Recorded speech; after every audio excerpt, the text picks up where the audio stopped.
News ಫಸ್ಟ್ಗೆ ಸ್ವಾಗತ. ಮುಖ್ಯಾಂಶಗಳು.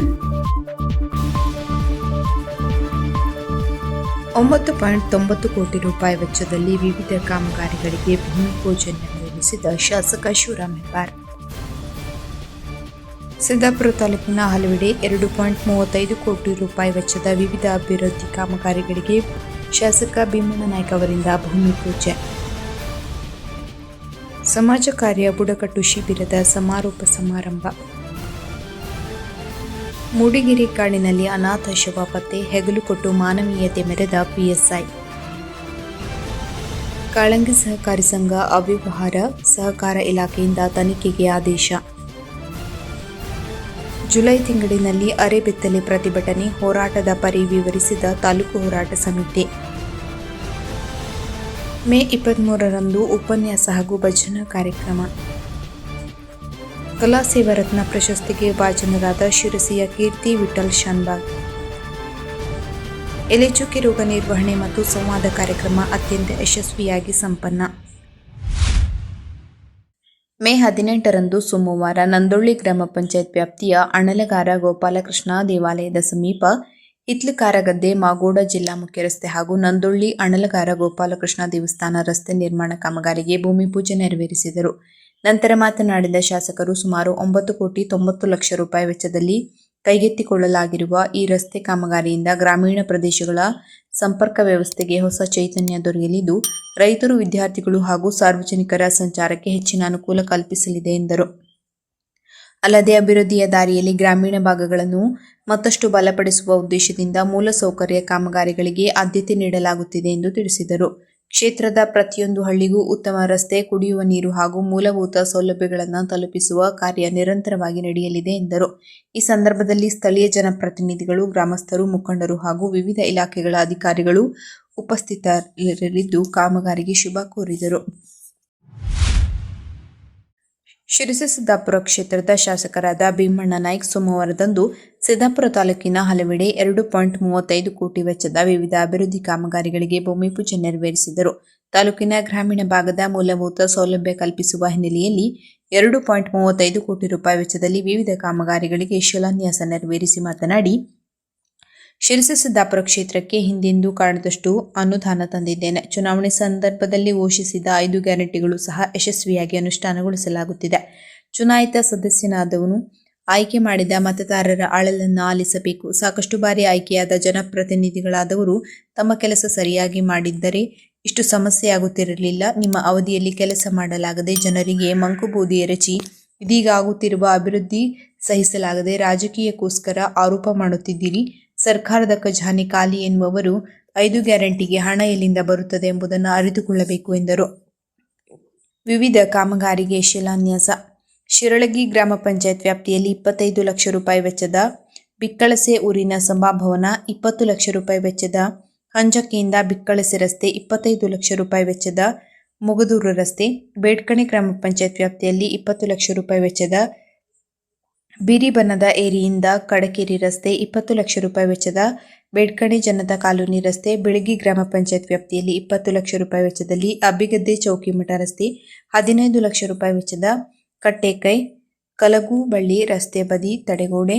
ಸೋಮಿನಕೊಪ್ಪ ಗ್ರಾಮ ಪಂಚಾಯತ್ ವ್ಯಾಪ್ತಿಯಲ್ಲಿ 15 ಲಕ್ಷ ರೂಪಾಯಿ ವೆಚ್ಚದ ಹಿರೇಕೈಗದ್ದೆ ಹೊನ್ನಾವ್ ರಸ್ತೆ ಬದಿ ತಡೆಗೋಡೆ, 10 ಲಕ್ಷ ರೂಪಾಯಿ ವೆಚ್ಚದ ಬಗ್ರಿಮಕ್ಕೆ ರಸ್ತೆ ಬದಿ ತಡೆಗೋಡೆ. ತ್ಯಾಗಲಿ ಗ್ರಾಮ ಪಂಚಾಯತ್ ವ್ಯಾಪ್ತಿಯಲ್ಲಿ 25 ಲಕ್ಷ ರೂಪಾಯಿ ವೆಚ್ಚದ ಮೂಡಳ್ಳಿ ಊರಿನ ರಸ್ತೆ, 20 ಲಕ್ಷ ರೂಪಾಯಿ ವೆಚ್ಚದ ಸೂರನಕೆರೆಯಿಂದ ಮಂತಿಗೆ ಮನೆ ರಸ್ತೆ, 20 ಲಕ್ಷ ರೂಪಾಯಿ ವೆಚ್ಚದ ಶೇಲೂರು ಬಳಿ ರಸ್ತೆಗೆ ತಡೆಗೋಡೆ ನಿರ್ಮಾಣ ಕಾಮಗಾರಿಗಳ ಭೂಮಿ ಪೂಜೆ ನೆರವೇರಿಸಿದರು. ಈ ಸಂದರ್ಭದಲ್ಲಿ ತಾಲೂಕಾ ಗ್ಯಾರಂಟಿ ಅನುಷ್ಠಾನ ಸಮಿತಿ ಅಧ್ಯಕ್ಷ ಕೆಜಿ ನಾಗರಾಜ್ ಹಾಗೂ ಸ್ಥಳೀಯ ಮುಖಂಡರು ಹಾಜರಿದ್ದರು.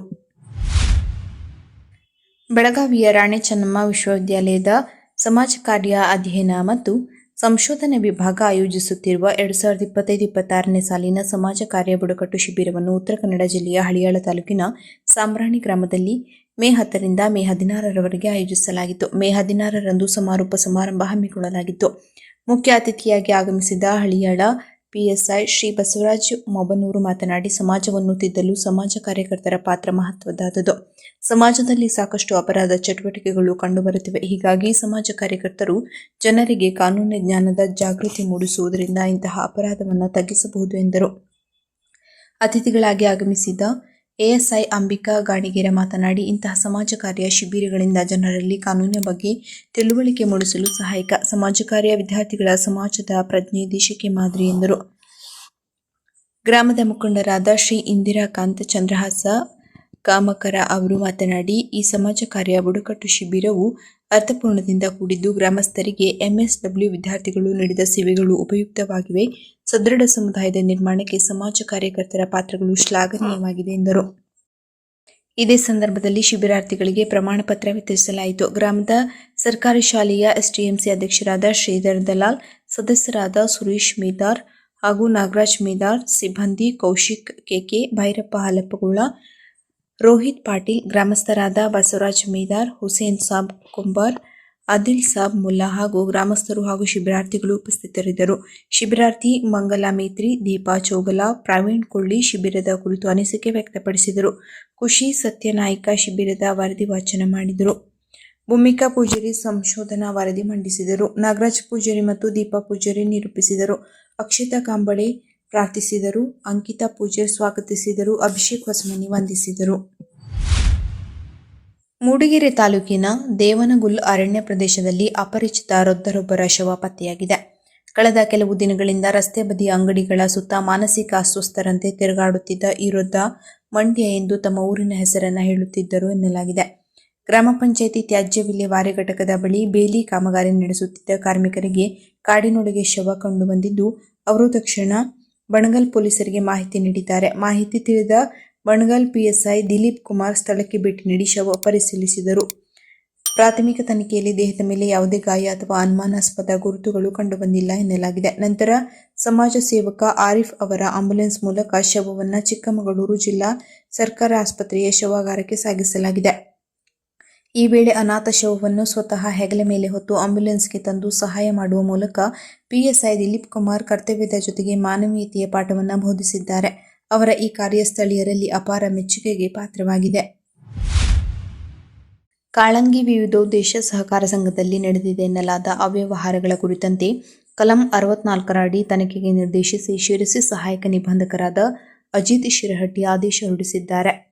ದಿನಾಂಕ ಏಪ್ರಿಲ್ 1, 2025ರಿಂದ ಮಾರ್ಚ್ 30, 2026ರವರೆಗಿನ ವ್ಯವಹಾರವನ್ನು ಸಹಕಾರಿ ಸಂಘದ ಕಾಯ್ದೆ 1959 ಅನ್ವಯ ಕಲಂ 64ರಡಿ ತನಿಖೆಗೆ ಹಾಲಿ ಆಡಳಿತ ಮಂಡಳಿಯ ಮೇ 6, 2026ರಂದು ಮನವಿ ಮಾಡಿತ್ತು. ಅಲ್ಲದೆ ಅವ್ಯವಹಾರ ಖಂಡಿಸಿ ಹಲವಾರು ಸದಸ್ಯ ರೈತರು ಪ್ರತಿಭಟನೆ ಹಮ್ಮಿಕೊಂಡಿದ್ದರು. ಪ್ರತಿಭಟನೆ ತಾರಕಕ್ಕೇರಿ ಕೊನೆಗೆ ಶಾಸಕ ಶಿವರಾಮ್ ಹೆಬ್ಬಾರ್ ಭರವಸೆ ಹಿನ್ನೆಲೆಯಲ್ಲಿ ಪ್ರತಿಭಟನೆ ಅಂತ್ಯಗೊಂಡಿತು. ಈಗ ತನಿಖೆಗೆ ಆದೇಶ ಮಾಡುವುದರ ಮೂಲಕ ಇದಕ್ಕೆ ಸಹಾಯಕ ನಿಬಂಧಕರ ಕಚೇರಿ ಸ್ಪಂದಿಸಿದಂತಾಗಿದೆ. ಈ ನಡುವೆ ಕಳೆದ 11 ವರ್ಷದ ವ್ಯವಹಾರವನ್ನು 64 ಅಡಿ ತನಿಖೆಗೆ ಆದೇಶಿಸಿದ್ದು, ಇದು ನಿಜವಾಗಿಯೂ ನಮ್ಮ ಸಂಘದ ನಿಜ ನಿಷ್ಠಾವಂತ ರೈತರಿಗೆ ನ್ಯಾಯ ದೊರಕಿಸುವ ನಮ್ಮ ಪ್ರಯತ್ನಕ್ಕೆ ಸಿಕ್ಕ ಮೊದಲ ಜಯವಾಗಿದ್ದು, ಸಹಕರಿಸಿದ ಎಲ್ಲ ಅಧಿಕಾರಿ ವರ್ಗಕ್ಕೂ ಧನ್ಯವಾದಗಳು ಎಂದು ಸಂಘದ ಉಪಾಧ್ಯಕ್ಷ ನಟರಾಜ್ ಹೊಸೂರು ತಿಳಿಸಿದ್ದಾರೆ. ದಕ್ಷಿಣ ಕಾಶಿ ಖ್ಯಾತಿಯ ಐತಿಹಾಸಿಕ ಪುರಾಣ ಪ್ರಸಿದ್ಧ ಬನವಾಸಿಯ ಶ್ರೀಮದ್ದುಗೇಶ್ವರ ದೇವಸ್ಥಾನ ಹಲವು ವರ್ಷಗಳಿಂದ ಸೋರುತ್ತಿರುವ ಬಗ್ಗೆ ಕ್ಯಾರೆ ಎನ್ನದ ಭಾರತೀಯ ಪುರಾತತ್ವ ಸರ್ವೇಕ್ಷಣಾ ಇಲಾಖೆ ವಿರುದ್ಧ ಆಯೋಜಿಸಿದ ಅರೆಬೆತ್ತಲೆ ಪ್ರತಿಭಟನೆ ಜುಲೈ ತಿಂಗಳಿನಲ್ಲೇ ನಡೆಯಲಿದೆ ಎಂದು ಅದರ ನೇತೃತ್ವ ವಹಿಸಿದ ಬನವಾಸಿ ನೂತನ ತಾಲೂಕು ರಚನೆ ಹೋರಾಟ ಸಮಿತಿ ತಿಳಿಸಿದೆ. ಈ ಬಗ್ಗೆ ವಿವರ ಮಾಹಿತಿ ಒದಗಿಸಿದ ಸಮಿತಿ ಅಧ್ಯಕ್ಷ ಉದಯಕುಮಾರ್ ಕಾನಳ್ಳಿ, ಗೌರವ ಅಧ್ಯಕ್ಷ ಸಿಎಫ್ ನಾಯ್ಕ್ ಮಾಳಂಜಿ, ಕಾರ್ಯದರ್ಶಿ ವಿಶ್ವನಾಥ್ ಒಡೆಯರ್ ಜಂಟಿ ಹೇಳಿಕೆಯಲ್ಲಿ ತಿಳಿಸಿದ್ದಾರೆ. ಬನವಾಸಿಯನ್ನು ಶಿಕಾರಿಪುರ ನೂತನ ಜಿಲ್ಲೆಗೆ ಸೇರ್ಪಡಿಸುವ ಪ್ರಪೋಸಲ್ ಸರ್ಕಾರ ಮಾಡುತ್ತಿದ್ದಂತೆ ಎಚ್ಚೆತ್ತುಕೊಂಡು ನಡೆಸಿದ ಪ್ರಬಲ ಹೋರಾಟದ ಮಾದರಿಯಲ್ಲೇ ಈ ಹೋರಾಟವು ನಡೆಯಲಿದೆ ಎಂದಿದ್ದಾರೆ. ಅಂದು 1 ತಿಂಗಳ ಮುಂಚೆಯೇ ನಡೆಸಿದ ತಯಾರಿ ಮಾದರಿ ವಿವರಿಸಿದ ಸಮಿತಿ ಈ ಬಾರಿಯೂ ಪ್ರತಿ ಹಳ್ಳಿ ಗ್ರಾಮಗಳಿಗೆ ಹೋಗಿ ಅಲ್ಲಿ ಜನರನ್ನು ಸೇರಿಸಿ ಸಭೆ ಮಾಡಿ ವಿವರ ವಿಷಯ ಹೇಳಿ ಅವರ ಬೆಂಬಲ ಪಡೆಯುತ್ತೇವೆ. ಹಾಗೆಯೇ ಪಂಪ ಪ್ರಶಸ್ತಿ ಪುರಸ್ಕೃತ ಮಹಾ ಸಾಹಿತಿಗಳ ಬೆಂಬಲ ಪಡೆದು ಪತ್ರಿಕಾ ಮಾಹಿತಿ ನೀಡುತ್ತೇವೆ. ಈ ರಾಜ್ಯದ ಪ್ರತಿಷ್ಠಿತ ಕವಿ ಸಾಹಿತಿಗಳ ಪ್ರತಿಷ್ಠಿತ ಜನರ ಆಶೀರ್ವಾದ ಪಡೆದು ಹೋರಾಟಕ್ಕೆ ಬಲ ತುಂಬಿಕೊಳ್ಳುತ್ತೇವೆ. ಹಾಗೆಯೇ ಪತ್ರಕರ್ತ ಬಂಧುಗಳ ಜೊತೆ ಸಮಾಲೋಚನೆ ನಡೆಸಿ ಹೋರಾಟದ ರೂಪ ಪಡೆದುಕೊಳ್ಳುತ್ತೇವೆ ಎಂದಿದ್ದಾರೆ. ಮಾನ್ಯ ಶಾಸಕರು, ಸಂಸದರ ಜೊತೆಗೆ ಮಾತನಾಡುತ್ತೇವೆ. ಅನೇಕ ಸಂಬಂಧಿಸಿದ ಇಲಾಖೆ ಅಧಿಕಾರಿಗಳ ಜೊತೆಗೆ ಮಾಹಿತಿ ಪಡೆಯುತ್ತೇವೆ. ವಿಶೇಷವಾಗಿ ಪೊಲೀಸ್ ಇಲಾಖೆ ಜೊತೆ ಮಾತನಾಡುತ್ತೇವೆ. ಒಟ್ಟಾರೆ ಈ ರಾಜ್ಯದ ಆಸ್ತಿ ಹಾಗೂ ರಾಜ್ಯದ ಕೀರ್ತಿ ಕಳಸ ಬನವಾಸಿ ಶ್ರೀ ಮಧುಕೇಶ್ವರ ದೇವಸ್ಥಾನ ಉಳಿಸಿಕೊಳ್ಳುವ ನಿಟ್ಟಿನಲ್ಲಿ ಪರಿಪೂರ್ಣ ರೂಪ ಕೊಟ್ಟು ಪುರಾತತ್ವ ಇಲಾಖೆ ಅಧಿಕಾರಿಗಳಿಗೆ ಬಿಸಿ ಮುಟ್ಟಿಸಿ ಸೋರಿಕೆ ತಡೆಗಟ್ಟುವಲ್ಲಿ ಯಶಸ್ವಿ ಪ್ರತಿಭಟನೆ ಮಾಡುವುದಾಗಿ ಸಮಿತಿ ತಿಳಿಸಿದೆ.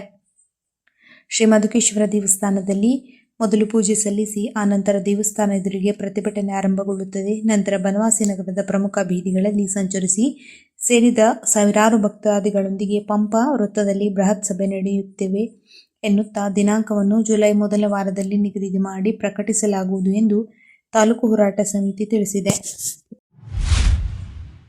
ಜಸ್ಟಿಸ್ ಜಿಎನ್ ಸಭಾಹಿತ ಹಾಗೂ ಜಸ್ಟಿಸ್ ವಿಷ್ಣು ಸಭಾಹಿತ ಅವರ ಸ್ಮರಣೆ ಹಿನ್ನೆಲೆಯಲ್ಲಿ ಉಪನ್ಯಾಸ ಹಾಗೂ ಭಜನಾ ಕಾರ್ಯಕ್ರಮವು ಮೇ 23ರಂದು ಸಂಜೆ 4 ಗಂಟೆಗೆ ನಗರದ ಹಾಲುಂಡ ಬಡಾವಣೆಯ ಗಾಯತ್ರಿ ಗೆಳೆಯರ ಬಳಗದಲ್ಲಿ ನಡೆಯಲಿದೆ. ಕಾರ್ಯಕ್ರಮದಲ್ಲಿ ಕವಿತಾ ಹೆಗಡೆ ಅಭಯಂ ಅವರು ಮಹಾಭಾರತದಿಂದ ಮೆಟ್ರೋವರೆಗೆ ಅವಳಿಗೆ ಪೋಷಕ ಪಾತ್ರವೇ ಯಾಕೆ ವಿಷಯದ ಕುರಿತು ಉಪನ್ಯಾಸ ನೀಡಲಿದ್ದಾರೆ. ಬಳಿಕ ಧಾರವಾಡ ಉಚ್ಚ ನ್ಯಾಯಾಲಯದ ನ್ಯಾಯವಾದಿ ಎಸ್.ಕೆ. ಹೆಗಡೆ ಅವರು ಕಾನೂನು ಸಾಕ್ಷರತೆ ಕುರಿತು ಉಪನ್ಯಾಸ ನೀಡಲಿದ್ದಾರೆ. ವಿಷ್ಣು ವಿ. ಸಭಾಹಿತ ಅವರ ಉಪಸ್ಥಿತಿಯಲ್ಲಿ ಕಾರ್ಯಕ್ರಮ ಆಯೋಜಿಸಲಾಗಿದ್ದು, ಮಾರಿಕಾಂಬಾ ಮಾತೃಮಂಡಳಿಯಿಂದ ವಚನ ಕಾರ್ಯಕ್ರಮವೂ ನಡೆಯಲಿದೆ ಎಂದು ಬಳಗದ ಮುಖ್ಯಸ್ಥ ಎಂ.ಎಸ್. ಹೆಗಡೆ ತಿಳಿಸಿದ್ದಾರೆ. ಬೆಳಗಾವಿಯಲ್ಲಿ ಅಂತಾರಾಷ್ಟ್ರೀಯ ಮಹಿಳಾ ದಿನಾಚರಣೆ ಅಂಗವಾಗಿ ನಡೆದ ಕರ್ನಾಟಕ ಸಾಂಸ್ಕೃತಿಕ ಪರಿಷತ್ತು ಬೆಂಗಳೂರು ಅಖಿಲ ಭಾರತ ದ್ವಿತೀಯ ಕವಿಪೀಠ ಮಹಾಸಮ್ಮೇಳನದ 2026 ಸಮ್ಮೇಳನದಲ್ಲಿ ಶಿರಸಿ ವಿವೇಕಾನಂದ ನಗರದ ಕುಮಾರಿ ಕೀರ್ತಿ ವಿಠಲ್ ಶಾನ್ಭಾಗ್ ಇವಳು ರಾಷ್ಟ್ರೀಯ ನಾಟ್ಯ ಮಯೂರಿ ಕಲಾ ಸೇವಾ ರತ್ನ ಪ್ರಶಸ್ತಿಯನ್ನು ಪಡೆದಿದ್ದಾಳೆ. ಇವಳು ಭರತನಾಟ್ಯ ಜೂನಿಯರ್ ಮತ್ತು ಸೀನಿಯರ್ ಪರೀಕ್ಷೆಯನ್ನು ಶಿರಸಿಯ ವಿದೂಷಿ ಶ್ರೀಮತಿ ಅನುರಾಧ ಹೆಗಡೆಯವರಲ್ಲಿ ಮುಗಿಸಿ ಪ್ರಸ್ತುತ ವಿದ್ವತ್ತನ್ನ ಹುಬ್ಬಳ್ಳಿಯಲ್ಲಿ ವಿದೂಷಿ ಶ್ರೀಮತಿ ವನಿತಾ ಮಹಾಲಿಯವರಲ್ಲಿ ಅಭ್ಯಾಸ ಮಾಡುತ್ತಿದ್ದಾಳೆ. ಇಂಜಿನಿಯರಿಂಗ್ ಧಾರವಾಡದ ಎಸ್ಡಿಎಂ ಕಾಲೇಜಿನಲ್ಲಿ ಕೊನೆಯ ವರ್ಷದಲ್ಲಿ ಕಲಿಯುತ್ತಿದ್ದು, ಪ್ರಸ್ತುತ ಮೈಸೂರಿನ ಇನ್ಫೋಸಿಸ್ನಲ್ಲಿ ಇಂಟರ್ನ್ಶಿಪ್ ಮಾಡುತ್ತಿದ್ದಾಳೆ. ಬಾಲ್ಯದಿಂದಲೇ ಬಹುಮುಖ ಪ್ರತಿಭೆಯುಳ್ಳಂತಹ ಇವಳು ರಾಜ್ಯ ಮಟ್ಟದ ಶಂಭು ಬಿರಾದಾರ್ ಮತ್ತು ಭಾಸ್ಕರಾಚಾರ್ಯ ಪ್ರಶಸ್ತಿಯನ್ನು ಪಡೆದಿರುತ್ತಾಳೆ. ಶಾಲಾ ದಿನಗಳಲ್ಲಿಯೂ ಕಲಿಕೆಯಲ್ಲಿ ಹಾಗೂ ವಿವಿಧ ಸ್ಪರ್ಧೆಗಳಲ್ಲಿ ಅತ್ಯುನ್ನತ ಬಹುಮಾನವನ್ನು ಪಡೆದಿರುತ್ತಾಳೆ. ಇವಳು ಶಿರಸಿಯ ಶ್ರೀಲತಾ ಮತ್ತು ಶ್ರೀ ವಿಠಲ್ ಶಾನ್ಭಾಗ್ ದಂಪತಿಯ ಮಗಳಾಗಿದ್ದಾಳೆ. ಭಾರತೀಯ ಕೃಷಿ ಸಂಶೋಧನಾ ಪರಿಷತ್, ಕೇಂದ್ರೀಯ ತೋಟದ ಬೆಳೆಗಳ ಸಂಶೋಧನಾ ಸಂಸ್ಥೆ ಕಾಸರಗೋಡು ಮತ್ತು ತೋಟಗಾರಿಕೆ ಇಲಾಖೆ, ಜಿಲ್ಲಾ ಪಂಚಾಯತ್ ಉತ್ತರ ಕನ್ನಡ ಶಿರಸಿ ಇವರ ಸಂಯುಕ್ತ ಆಶ್ರಯದಲ್ಲಿ ಅಡಿಕೆಯಲ್ಲಿ ಎಲೆಚುಕ್ಕೆ ರೋಗ ನಿರ್ವಹಣೆ ಕುರಿತು ಮಾಹಿತಿ ಮತ್ತು ಸಂವಾದ ಕಾರ್ಯಕ್ರಮವನ್ನು ಮೇ 19ರಂದು ಶ್ರೀ ಕ್ಷೇತ್ರ ಕೊಳಗಿಬೀಸ್ ಮಾರುತಿ ದೇವಸ್ಥಾನದ ಸಭಾಭವನದಲ್ಲಿ ಮಂಗಳವಾರ ಹಮ್ಮಿಕೊಳ್ಳಲಾಗಿತ್ತು. ಈ ಕಾರ್ಯಕ್ರಮವನ್ನು ಸಂಸದ ವಿಶ್ವೇಶ್ವರ ಹೆಗಡೆ ಕಾಗೇರಿ ಅವರು ಉದ್ಘಾಟಿಸಿ ಮಾತನಾಡಿದರು. ಈ ಸಂದರ್ಭದಲ್ಲಿ ತೋಟಗಾರಿಕೆ ಇಲಾಖೆಯ ಜಂಟಿ ನಿರ್ದೇಶಕ ಬಿಪಿ ಸತೀಶ್, ತೋಟಗಾರಿಕೆ ಇಲಾಖೆಯ ಸಹಾಯಕ ಅಧಿಕಾರಿ ಗಣೇಶ್ ಹೆಗಡೆ, ಸಿಪಿಸಿಆರ್ಐ ನ ಮುಖ್ಯಸ್ಥ ಬಾಲಚಂದ್ರ ಹೆಬ್ಬಾರ್, ವಿಜ್ಞಾನಿ ವಿನಾಯಕ್ ಹೆಗಡೆ, ಟಿಎಸ್ಎಸ್ ಸಂಸ್ಥೆಯ ಅಧ್ಯಕ್ಷ ಗೋಪಾಲಕೃಷ್ಣ ವೈದ್ಯ, ಟಿಎಂಎಸ್ ಅಧ್ಯಕ್ಷ ಜಿಟಿ ಹೆಗಡೆ ತಟ್ಟಿಸರ, ರೂಪಾ ಪಾಟೀಲ್ ಸೇರಿದಂತೆ ಅನೇಕರು ಹಾಜರಿದ್ದರು. ಕೊನೆಯಲ್ಲಿ ಮತ್ತೊಮ್ಮೆ ಮುಖ್ಯಾಂಶಗಳು. 9.90 ಕೋಟಿ ರೂಪಾಯಿ ವೆಚ್ಚದಲ್ಲಿ ವಿವಿಧ ಕಾಮಗಾರಿಗಳಿಗೆ ಭೂಮಿ ಪೂಜೆ ನೆರವೇರಿಸಿದ ಶಾಸಕ ಶಿವರಾಮ್ ಹೆಬ್ಬಾರ್.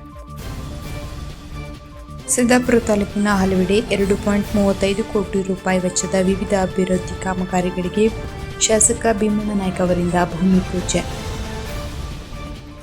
ಸಮಾಜ ಕಾರ್ಯ ಬುಡಕಟ್ಟು ಶಿಬಿರದ ಸಮಾರೋಪ ಸಮಾರಂಭ. ಮೂಡಿಗೆರೆ ಕಾಡಿನಲ್ಲಿ ಅನಾಥ ಶವ ಪತ್ತೆ, ಹೆಗಲು ಕೊಟ್ಟು ಮಾನವೀಯತೆ ಮೆರೆದ ಪಿಎಸ್ಐ. ಕಾಳಂಗಿ ಸಹಕಾರಿ ಸಂಘ ಅವ್ಯವಹಾರ ಸಹಕಾರ ಇಲಾಖೆಯಿಂದ ತನಿಖೆಗೆ ಆದೇಶ. ಜುಲೈ ತಿಂಗಳಿನಲ್ಲಿ ಅರೆಬೆತ್ತಲೆ ಪ್ರತಿಭಟನೆ, ಹೋರಾಟದ ಪರಿ ವಿವರಿಸಿದ ತಾಲೂಕು ಹೋರಾಟ ಸಮಿತಿ. ಮೇ 23ರಂದು ಉಪನ್ಯಾಸ ಹಾಗೂ ಭಜನಾ ಕಾರ್ಯಕ್ರಮ. ಕಲಾ ಸೇವಾ ರತ್ನ ಪ್ರಶಸ್ತಿಗೆ ಭಾಜನರಾದ ಶಿರಸಿಯ ಕೀರ್ತಿ ವಿಠಲ್ ಶಾನ್ಭಾಗ್. ಎಲೆಚುಕ್ಕೆ ರೋಗ ನಿರ್ವಹಣೆ ಮತ್ತು ಸಂವಾದ ಕಾರ್ಯಕ್ರಮ ಅತ್ಯಂತ ಯಶಸ್ವಿಯಾಗಿ ಸಂಪನ್ನ. ಕದಂಬ ನ್ಯೂಸ್ ಫಸ್ಟ್, ನಿರ್ಭೀತಿಯಿಂದ ನಿಮ್ಮ ಪರವಾಗಿ.